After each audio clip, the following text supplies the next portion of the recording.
working with us and took the bar in July. It is a Dalton High School graduate. We're happy to have him. Commissioner Ron. And I have, as a my guest, Dan Editor, who moved to Wooster here a couple years ago, and is a friend of our speaker today. Welcome to both our guests, and we have one announcement, Ken Schaefer.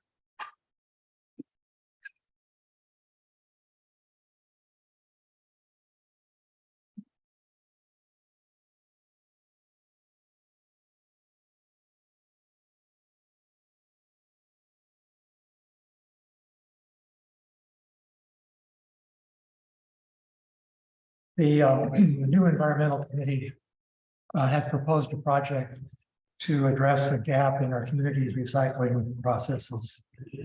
We presented that to the board last week and they endorsed it. So I'd like to discuss it with you this morning and request your assistance in completing it. The project would involve collecting plastic bags and other plastic film products such as case overwraps, air pillows, bubble wrap, mailing envelopes and the like. As you know, these items can't be recycled through the Tri-County program or through Kimball, who has the contract with the city.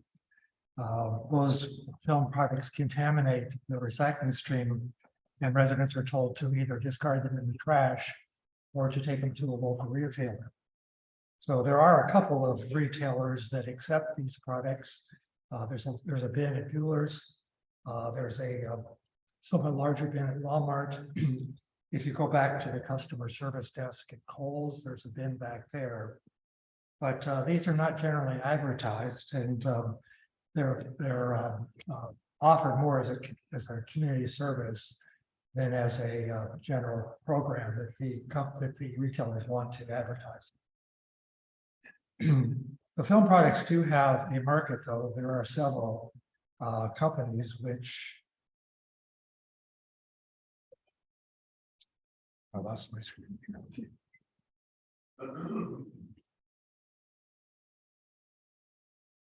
There's several companies which accept these items and include them in their production cycle.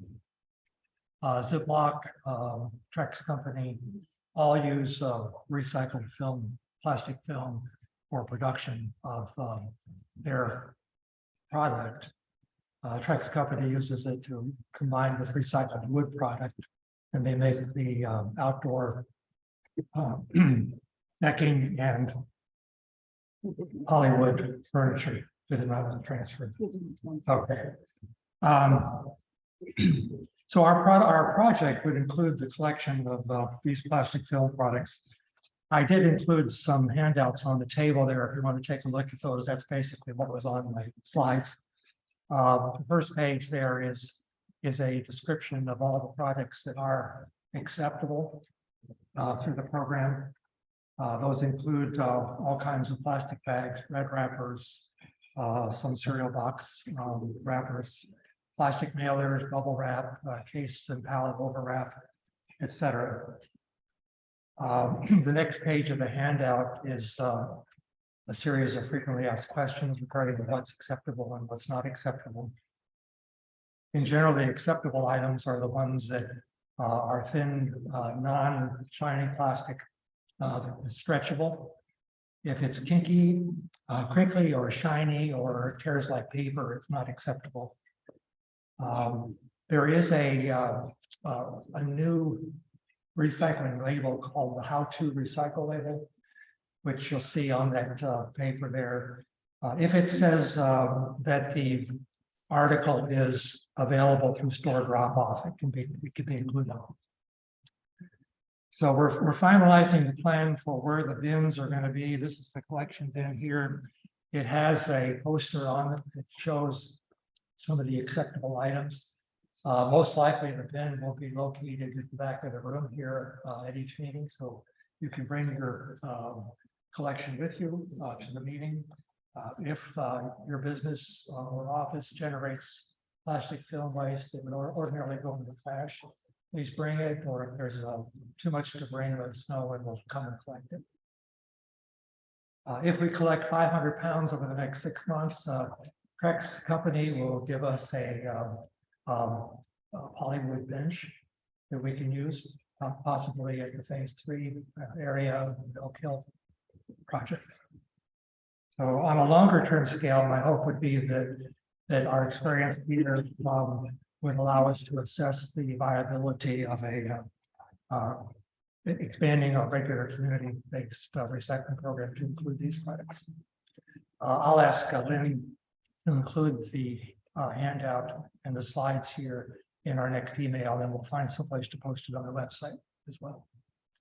I have a few more copies, and I can look around afterwards if you have any questions. Thank you.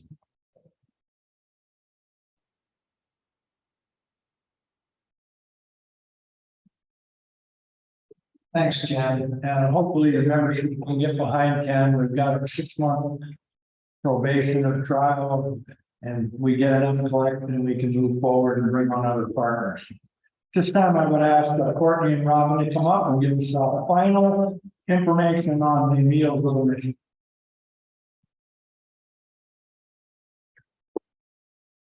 Yeah, we just wanted to come up and kind of touch base on where we kind of finalized numbers at. So with this year, we're looking at about an $8,264 in of profit from the Meals with a Mission. So thank you all for your support in that.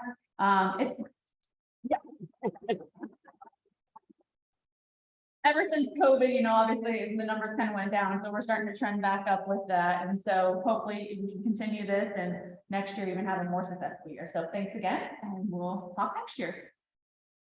And if you were there and you have any suggestions on what we could do different or better, please let us know. Thanks.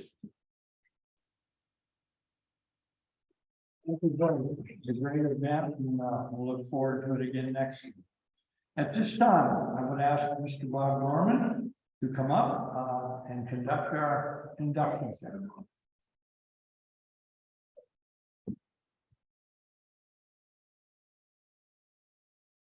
Thank you, President Greg. Will follow Rotarians please come forward and stand to my right near Greg? Kelly Gerhardt, Dan Starcher, and Larry Smucker.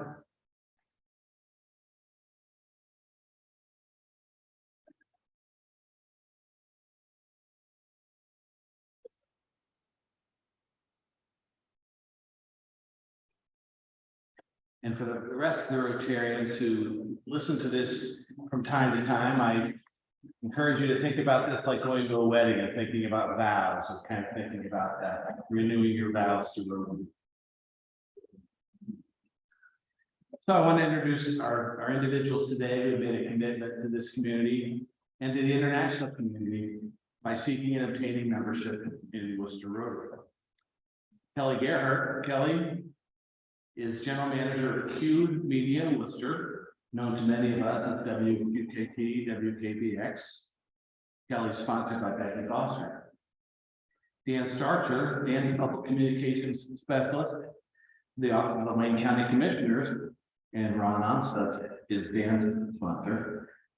Larry Smucker is a retired educator and coach, is sponsored by Rotarian Amy Welty, who happens to be his daughter. So congratulations to our new members, and again, thanks to our sponsors for bringing a good group of individuals into the club.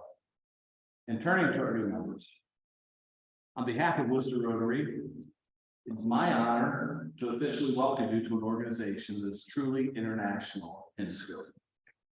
From an initial meeting in Paul Harris's conference room in Chicago in 1905, Rotary has grown across the globe to 200 countries, 35,000 clubs, and 1.4 million members. By accepting your invitation to join this club, you'll benefit on 2 different levels. First, you'll have the benefit of an hour of fellowship each week at Worcester, around the table with your colleagues and friends.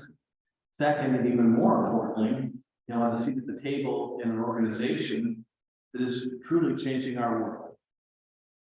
We urge you to seize these opportunities provided by Rotary. Your acceptance into this club means that others have seen in you the character of a Rotarian. Rotary can help strengthen the high standards you've already set for yourselves. Through Rotary, you can develop friendships and take part in activities that will enrich your life experience. At the same time, Rotary can be a platform for you, working with others to make a difference in this community and in the global community. Now, all this being said, Rotary can only give you what you accept. Your success as a Rotarian will depend upon your own personal commitment. As you've already learned, the Wooster Club does not view itself as merely a luncheon gathering. It's the work we do outside these four walls that defines our club and supports Rotary's mission of service above self. Now, the membership of the Wooster Rotary Club leaves you ready to meet these high standards. So now I ask that you give affirmative answers to the following questions. Do you promise to attend the meetings of this club as faithfully and regularly as circumstances will permit? Do you promise to undertake such committee assignments as may from time to time be given to you? Do you, the members of Wooster Rotary, accept into membership Kelly Gerhardt, Dan Starcher, and Larry Smucker?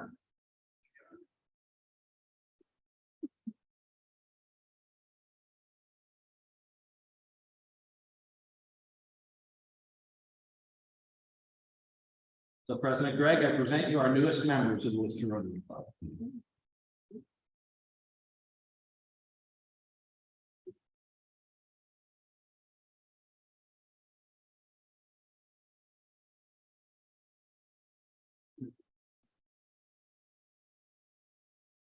That's probably one of the more fun jobs that a president gets to do. That's why we're doing them more often. We don't want people to have to wait very long. So we're going to put our orientation committee together, make sure they're doing it, and Bob, and making sure the membership accepts them. Well, welcome to our guests, Dan, Nick, and Josh, and we hope you enjoy the program today in the Fellowship of Wooster Rotary. And our today's speaker will be introduced by Becky Brown. Doing double duty today as tech support and host of the speakers. So just a minute.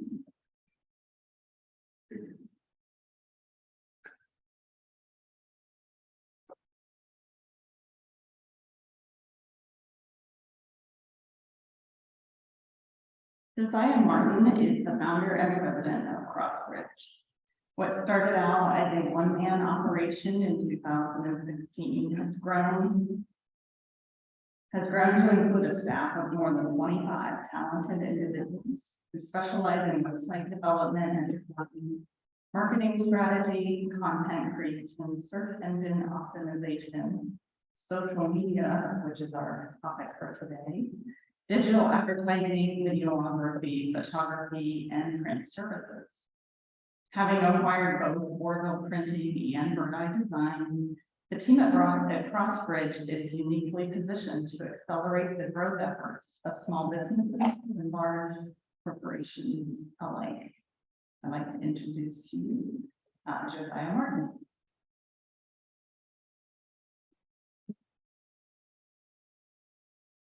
Good afternoon. Becky advised me that I'm taller than she is, and so for those that are unfortunate enough to have to look at my face through a computer screen, I'm supposed to adjust this. All right. So, all right. Oh, there you go. All right. So, as Becky said, my name is Josiah Martin, and I'm happy to be here. I brought with me Josh Shoup. Really just for the beard, I think is why he's here more than anything. And no, he's one of our sales guys / he wears a couple of hats. He helps with project management and a couple other things as well. And so we're excited to be here today. Crossbridge, I think this is really just kind of some marketing stuff, talks about us. I think Becky did a great job at covering that already. We are a full service marketing firm, which means that we have the technology in-house under roof. We have a full print shop in-house as well. And so our team helps with just about every aspect of marketing and advertising. For businesses, organizations, nonprofit, we've been blessed to work with just over 1,200 clients at this point, and we were blessed also to open up a second location in Dayton, Tennessee, just outside of Chattanooga. And so we're excited about all of that. And again, happy to be here. So when Becky was kind of teeing this up, she said, hey, cover some of the basics on social media across the board. And then maybe some different ways that we could use social media to grow a business or an organization, maybe a nonprofit, and then save some time for questions and answers. And I love the question and answer portion. So I'm going to go through these statistics somewhat quickly with the intent that anybody who has a question can ask it. Some of you may be surprised by some of the statistics, some of you may not, but wherever that may land, we're going to walk through these. So social media is huge. To say that it's big is kind of an understatement. Around 4.6 billion people across the world are using social media on a regular basis. That's a lot of people, right? Social media has grown at a compound rate annual of 12% year over year, which means a bunch of people are on it. Hence the 4.5 billion plus people that are using it. During 2021, which you think the pandemic would have spiked the numbers, and everybody kind of anticipated, well, it'll drop back down. Not only did it not drop down, it ramped up and continued to go up, is what we saw within the industry. During 2021, 13.5, I know it's like that 1/2 guy, it's weird statistically, per second joined a social media network. Again, a lot of people. 75% of the world's population aged 13 and above. So we're seeing the age group and age demographic actually drop as well as increase. So it isn't just the teens that are on there anymore. Increasingly, we're seeing people in their 50s, 60s, 70s frequently using that for a variety of reasons, which I'm happy to get into. But across the world, not just in America, 75%. And then 72% of Americans use social media on a very regular basis as well. Key US statistics. Can I minimize this, Becky? Is that okay with you? All right, I did it anyway. I didn't ask. I should have sent an email. All right. The USA spends an average of 2 hours and 14 minutes a day on social media of some form. And that demographic breaks down across 7.5 different social media platforms. So it's not ordinarily just one platform that your target audience is hanging out on. It's going to be several. And so there's that. Men aged 20 to 29 are the demographic that use social media the most frequently. However, women, not to be outdone, have decided to jump in, and they are actually clocking an average of 3 hours and 18 minutes in total time spent. So they're maybe logging in less frequently, but they're spending longer on that. And that really is due to delicious looking recipes on Pinterest, I find. At least for my wife, I don't know about you guys. However, I never begrudge that because I don't know if you guys can tell or not, I enjoy eating. I enjoy it. I do. So I don't mind the Pinterest recipes there.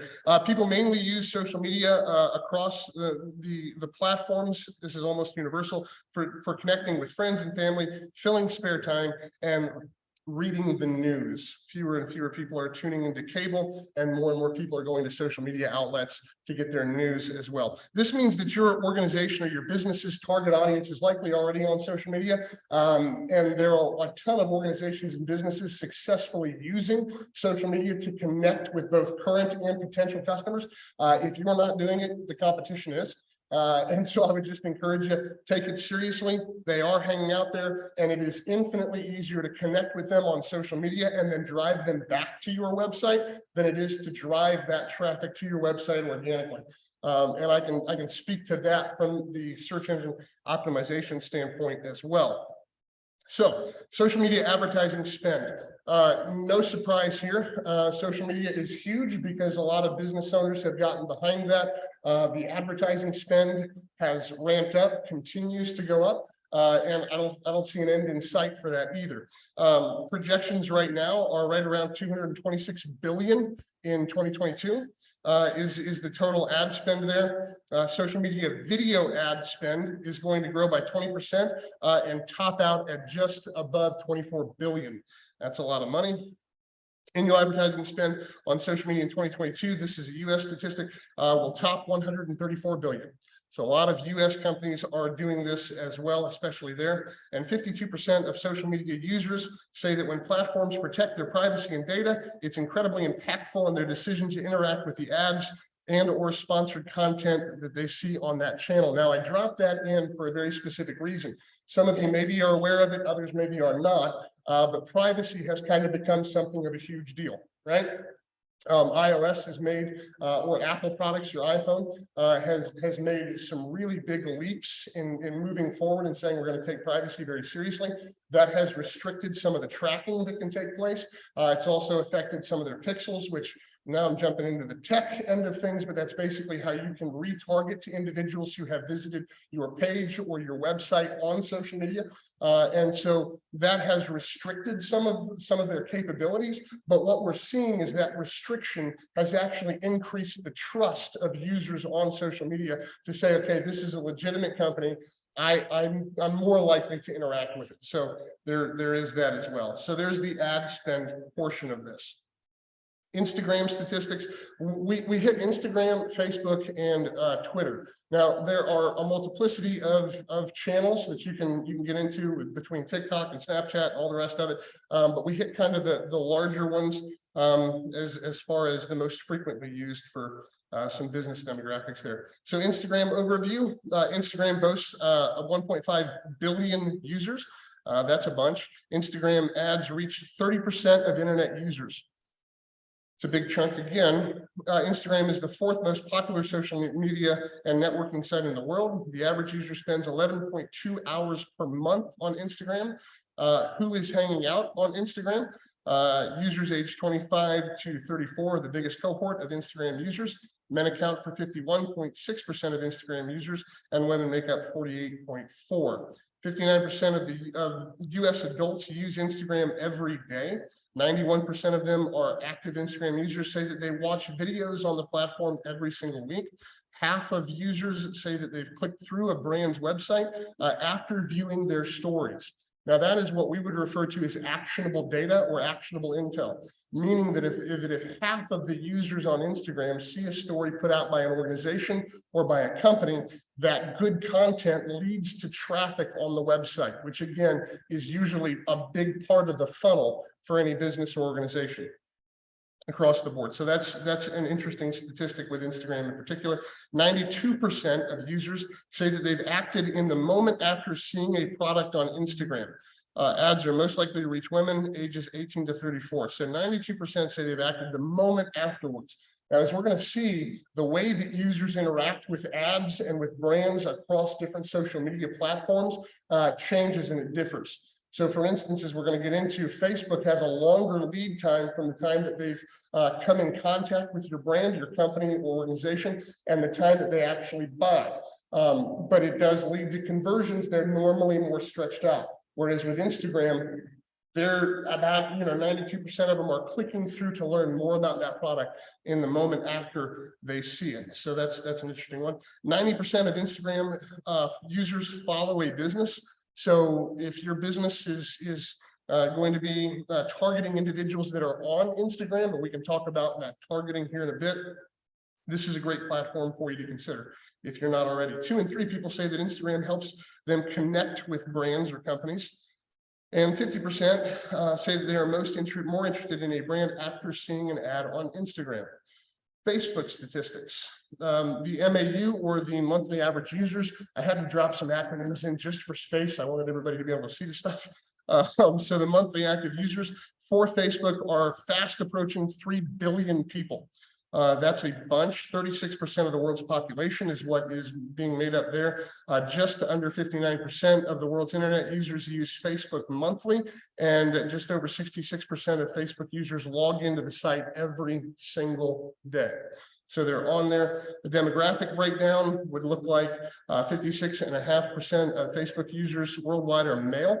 43.5% are female. In America, women aged 25 to 34, the most prolific users of Facebook. In the US, the users account for 194 million. The usage breakdown. Facebook is the most used social media platform in the world. People spend on average 19.6 hours per month. So if you're keeping a running tally of some of these figures and numbers, that's just about double what it is on Instagram. So different animals, social media isn't social media. The platform breakdown matters a ton. So just bearing that in mind, people are spending more time on Facebook. And a lot of that is content driven, and we can talk about that. What a lot of folks are getting into on Instagram, their pictures, you're tapping like and you're moving on. Facebook, you're going to have things like articles, you're going to have long form text, you're going to have status updates. There's a ton of video content there as well. So it takes people longer to surf through and feel like they've caught up on Facebook than what it does with Instagram. So, all right, third most popular is Facebook. In the world there, it's behind WhatsApp and Instagram. Facebook has experienced 3% growth in site traffic year over year, just about 25.5 billion visits per month. Facebook is the 7th most valuable company or brand in the world. 66% of Facebook users visit a local business page at least once a week. So that's a good one if you're running a business organization and trying to connect with individuals through social media. And in 2021, 1/3 of Facebook users purchased on the platform, a number that is set and expected to grow over the next few years. So Facebook is investing heavily in their platform where people can actually make purchases directly on the platform rather than just listing items for sale. And it has not been without its hiccups. They've messed up a number of things. Not that I'm bitter, I'm not. Twitter statistics. The overview there, users spend an average of 5.1 hours per month on Twitter. Twitter is more popular with millennials than Gen Z, so our demographic now is shifting. American users are more likely to be Democrats than Republicans on Twitter. That may surprise some of you. It may come as no surprise to others. However, that is an important one if your organization is targeting certain demographics. And so that's something that you're going to want to know. Total of 22% of Americans use Twitter. So it's very, very widely used. 38.5% of Twitter users are 25 to 34. It's more likely to be male, 70% plus there. And then the women accounting for 29.5, just a little bit over that. 33% of Americans who use Twitter have a college degree. So now we're diving into some of that intel that allows us to know which platform I should be using for my business organization if I'm trying to target a certain individual. All right, usage. People spend just over 5 hours a month browsing Twitter. 55% of Twitter users also use TikTok. These are adjacencies, and we're going to talk about this when we're talking about how to leverage social media for your business or your organization. One of the things you want to look at, and all of these platforms collect data on users in different ways. And one of the things that we like to look at are those adjacencies. We start with the target audience. That's where we're always going to start. We're going to get into that with one of the tips. But then looking at those adjacencies, if I know that Twitter collects certain data, such as their political leanings or age demographic or things like that, and I know Twitter's there, I can say, hey, listen, TikTok is also 55% of those users are on both platforms. That may be one that I want to jump into when it comes to prioritizing where I'm going to be putting my social media effort into. All right, people spend 6 minutes a day on Twitter in 2022, and just over half of users check Twitter daily, 84% weekly, and 96% of them monthly. 16% of internet users between the ages of 16 to 64 use microblogs for brand research. 211 million of Twitter's daily active users can be, monetized through ads. And ad revenue on Twitter in 2021 exceeded 1.41 billion, an increase of 22% year over year. All right. So that's a lot of statistics, a lot of numbers. And if you didn't write them all down, and I imagine most of you didn't, let Josh know. He would be very happy to email that over to you guys. All right. He's got nothing else to do for the rest of the day. He just was hoping to send out a bunch of emails. So in all sincerity, bug him. We're happy to make this available to you to kind of walk through some of those things. But what is all that data and what does all those numbers mean to you and to your organization? You have to kind of start with some of the boring stuff. And the reason that I say that is marketing and advertising can be a black hole where you dump all of your profits and all of your money into if you're not careful and strategic about it, right? Now, maybe that is a bad thing for a guy like me to say, but what I have found is that when my customers win, I tend to win, and when they lose, I tend to lose. So I care an awful lot about whether or not those that choose to partner with Crossbridge win or not. And so when it comes to leveraging this growth, it's a very, very important space to step into. And so we're going to give a handful of tips on, hey, how do I leverage some of this to help grow my organization or my business, as the case may be. Tip number one, define your business social media goals. I always recommend use the old SMART acronym, right? So that would be specific, measurable, timely, attainable, and relevant. I want to make sure that these things matter to my business. I don't want arbitrary stuff. If I'm going to work with a company, I want to have a specific goal. I want to go from 500 users that follow my business page to 1,000 over the course of the year. Or I want to, and that's where the relevant piece of this comes in, because if you come to us or to anybody else and you say, hey, I have 500 users, I'd like that number to be at, something modest, 500,000 by the end of the quarter. Well, it might be doable, but you're going to spend some money to do it. And I would question the quality of the users you're getting with that kind of a growth rate. So keep it relevant, but do have a set of goals. What are the engagements like? What is the end action you want a user to take that's valuable to your business? A lot of businesses and organizations we talk to get all excited about likes on Facebook, right? Or retweets, or, hey, I want this. Well, a like on Facebook may make you feel good, but that doesn't necessarily mean I've seen any real value return to my business or organization off of that. So am I trying to get people to click through to a contact form and then they're in touch with one of my sales guys? Am I running an e-commerce site? Do I want them to donate if I'm running a nonprofit or an organization like that? Figure out what those things are and then figure out where social media plays a role in that. So define your goals. Number two, commit to social media fully. I can't stress this one enough. It hurts brands, it hurts organizations, and it hurts businesses when you jump into something and it's half-baked. What I mean by that is you get like all excited and gung-ho about it, make 3 or 4 or 5 posts a week, and then it's another 2 years before your organization ever touches it. If you're going to do it well, right? The point of this is to build connections with individuals, ideally the right individuals. And that way you have a dialogue that's going on. Now we're stepping into the realm of marketing and out of the realm of advertising. And so if you're going to do it well. And only do it on the platforms that make sense and that you have the capacity to keep up with. That's another important part of that. Connect by showcasing your personality. People want to buy from people. And more, the corporate facade that's kind of nameless, faceless, that nobody can connect with is going downhill quickly as far as what they're having to do. And you're seeing brands have to adapt. You need to put a personality to that.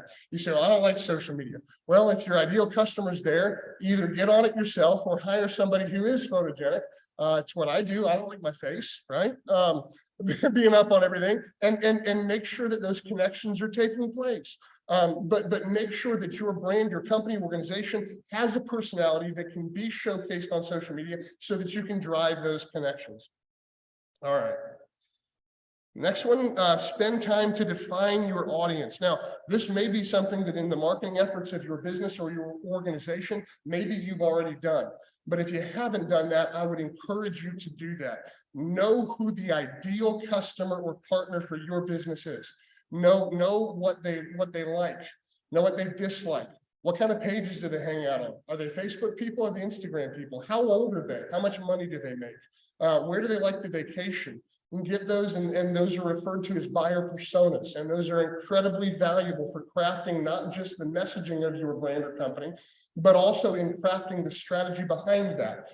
So define that audience. That's also, when you define your audience, it's also going to help you to determine which social media platforms matter the most to your business. All right, prioritize the social media channels you use.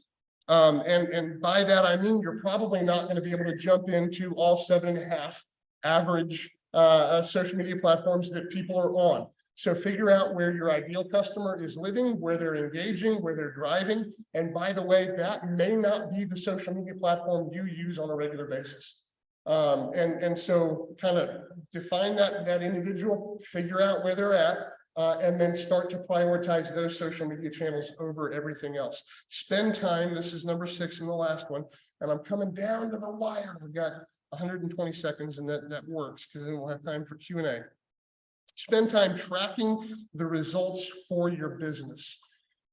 Advertising and marketing is oftentimes a black hole, and social media can be the same thing if you're not getting good metrics on that. So what are my open rates? What are my conversion rates? What is my engagement rates? Are people clicking through to my website? Those that are clicking through to my website, are they taking the action that I want them to take? Is this working for me? Am I getting a return on my investment? Those are the kind of questions you want to spend time analyzing and looking at. So spend time tracking the results for your business. Consider hiring a professional. Okay. And it doesn't need to be us. There are a ton of them out there. There are a lot of freelancers out there. And there's also a lot of professional tools out there that can help with things like scheduling, help with things like templating, dropping photos in. Not everybody is the right fit for everybody else. And so whatever the case is, if you don't have the time, the effort, or the skill set to invest in doing social media well for your business organization, it pays to look at some of those options. So that may be one of the last tips that I would leave you with outside of whatever you guys are going to ask. So that's that. That was fairly quick and painless, right? Yeah, ripping off a Band-Aid kind of quick. All right. So at this point, I ask questions, right? Okay. Does anybody have any questions? Yes, sir. Handsome gentleman in the green shirt.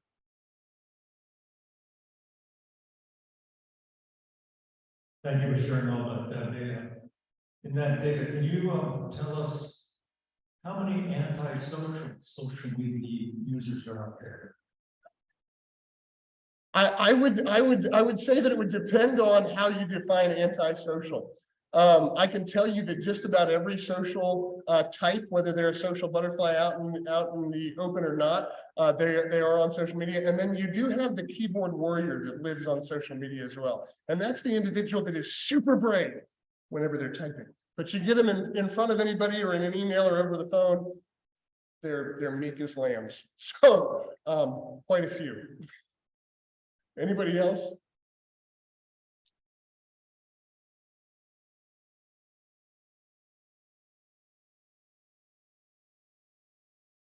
There is kind of that battle between kind of credit fingertips, but also the privacy side, especially with the antisocial comment. Talk to us about for people that don't want their information tracked, they don't want to have that out there. What are some of the steps they can take to avoid that?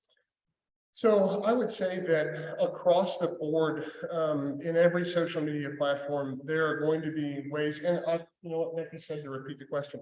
For those that do not want to be tracked online, what can I do to kind of guard my privacy in the digital world? And so what I'll tell you is that to a degree, it is a losing battle.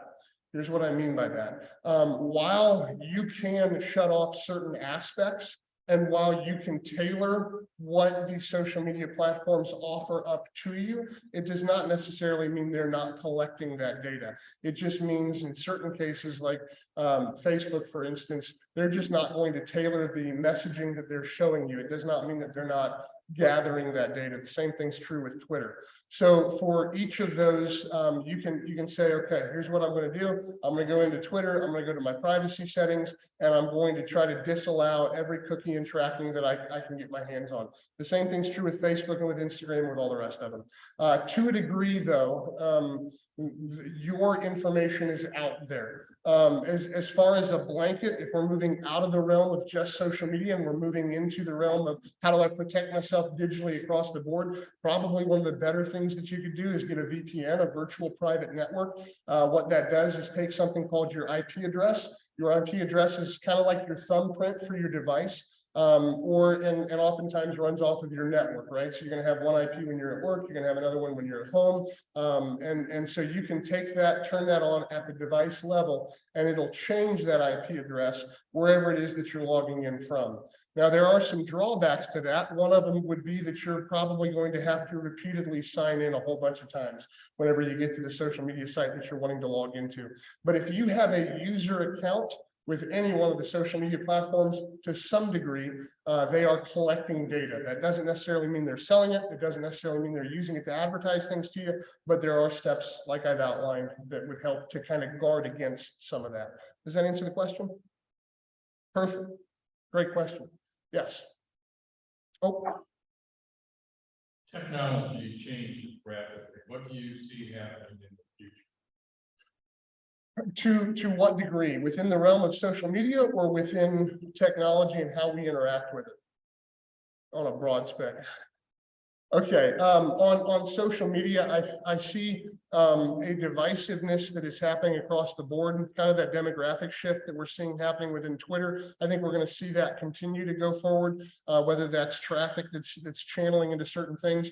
Facebook certainly seems to believe that their Meta channel is going to do very well for them. That's almost a virtual reality type of an environment where you're putting on some VR goggles and you're being dropped into an atmosphere where everything, it seems as though you are, in an animated sense, living a whole separate life. And so I see social media taking a bent that way. I think that there's probably no limit to where technology is going to take us and continue to evolve. That'll go from medicine to the way that we interact. You know, being that we've acquired Orville printing, I can tell you that there are certain things that print used to handle that digital now handles. And so, you know, whether that's a form, and hey, that's always been a PDF that we mailed out and got signed and sent back, and now it's happening through a platform where we're doing digital signing, or it's a web form. So I would say that technology is going to continue to evolve at a very rapid pace. The changes that you're referring to do happen quite often. Just take Google and the search engine algorithms that are there. They're having just about 6 to 8 updates a year that I would consider to be major. And so to stay on top of where the traffic is, it takes a good amount of work and research to stay on top for your business organization. So. Is there a reason why we did not mention LinkedIn? No, not in particular. And really that comes down to the amount of people that are using it, and LinkedIn has a smaller base than the rest. And it really is going to come down, when it comes to LinkedIn, to whether or not your organization is B2C, business to consumer, or B2B. And if your business is B2B, then that's going to be a platform you're going to want to jump into. If you're wanting to reach the consumer, LinkedIn's probably not a great place to do that. And so with the 20 minutes that I had, and you're standing, are you kicking me out? No. I don't want any trouble, man. With the limited amount of time we had, I just chose to include the bulk of them, and some of the biggest. But LinkedIn certainly has its place. It is a viable option, and I can tell you that even some of the targeting metrics within LinkedIn are more robust than even Facebook when it comes to targeting certain levels of executives. So, All right, thank you very much. thank you for joining us. I'm sure you, I was not going to throw him off. Not going to happen. In appreciation for your time with us today, we'd like to present you a rendition of a rotary wheel to formally test on the back. Those are made locally by students at the Village Network. Thank you very much. I think we found it all informative. A few of you computer guys, Andrew, and a few others, might want to come up and quiz him on the side a little bit. Anyway, thank you very much. Appreciate it.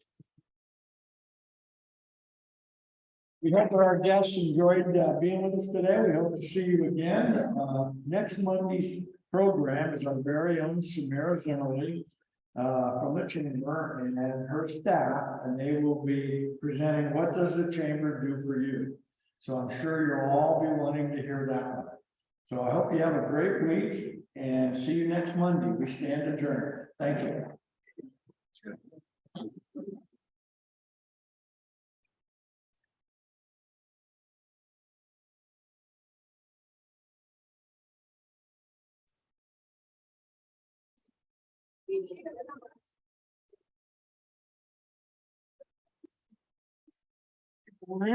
I know. I don't know what he said, but.